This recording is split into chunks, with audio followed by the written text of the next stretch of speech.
So for this exercise, you'll need a ruler and a pencil. A mechanical pencil works well, or a hard lead pencil like a B or an HB or a number 2. I wouldn't use a soft lead like a 6B or a 4B, and because you need a precise pencil point.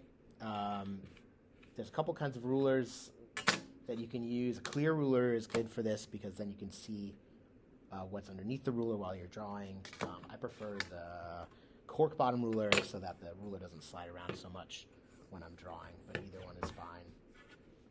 And for this exercise, you'll be creating buildings on the right side of the road that should match the left side in terms of the scale. They don't have to be as complicated as the ones on the left side. You can do really simple structures, and really the point of this is just to get some practice with using the vanishing lines and the vanishing point in order to create some structures. So I'll just start and I'll do a simple one to begin. So you always want to line up your ruler on the vanishing point, and then when you're drawing your building, you don't have to draw the entire vanishing line. You just want to draw the section of the building that is going to be along that axis. So that line right there is going to be the top. I know it's hard to see on this video, but that line there is going to be the top of that building. And then I'll do the bottom of that building by lining up the ruler with the vanishing point, and this is why the clear ruler is better for this, so that you can see. Here, I'll use it just for a second. I don't really like it because it slides around too much, but I'll line up the clear ruler with the vanishing point and then create the bottom of the building like that. And it's going to look really weird. It's going to look really distorted, but that is actually correct. As long as you have your ruler lined up on the vanishing point and you create the vanishing line along the ruler edge, then your structure will be in perspective. Now I'm going to do the vertical lines, and the vertical lines are going to be straight up and down, and they're all parallel with each other. These lines are never at an angle. So on the slideshow, these guidelines were highlighted in green, and the vanishing lines were the ones that were highlighted in red. So there's going to be that would be the front of the structure. And again, apologize, it's really hard to see on this video because the camera I'm using is not high definition, but you can get a sense of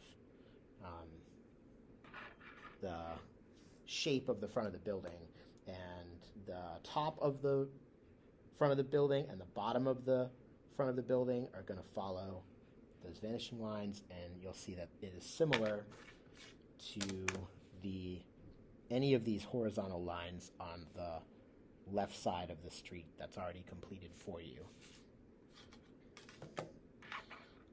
Okay, so then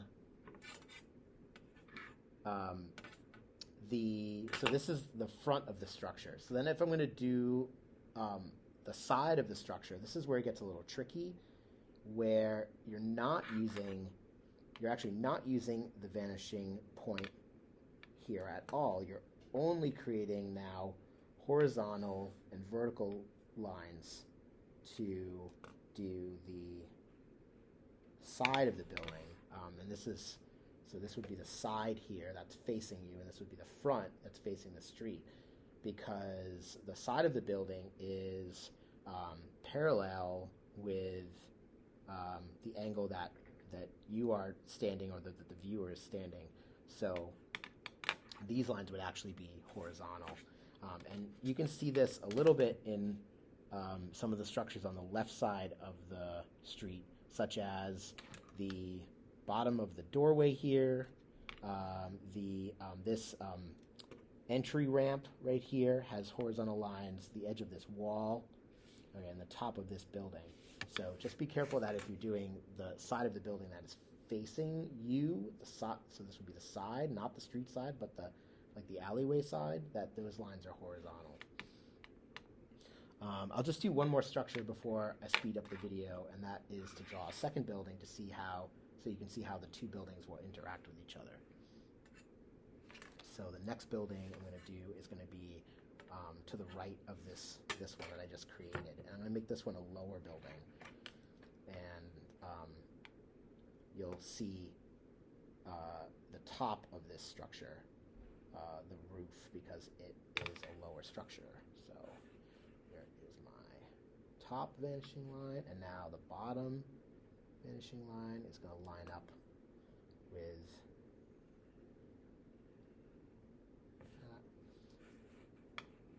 so now I've got the top and the bottom done, and I'm going to do the sides.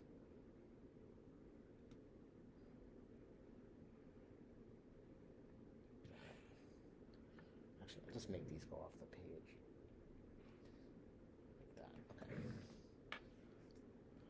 So erase that.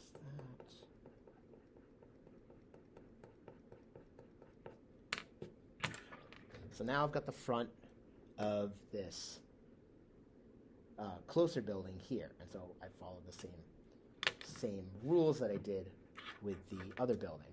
Now the difference between these two, besides the scale and that this one is a little bit larger because it's closer, is that this one is lower, the top of the building is lower than the horizon line, and the top of this one is above the horizon line. So you don't see the roof on this first building I made because the top of it's above the horizon line, but you would see the roof on this bottom one. So in order to make the roof now, this is going to be a horizontal line like that. And now you can see that, you can see the roof now. You can see you can actually, like, your viewpoint is higher than this building, so you're able to see the roof. So that's the basics of creating structures using one-point perspective. So now I will speed up the video and start to draw in some of the other details of the buildings, and then I'll post a photo of this when I'm finished.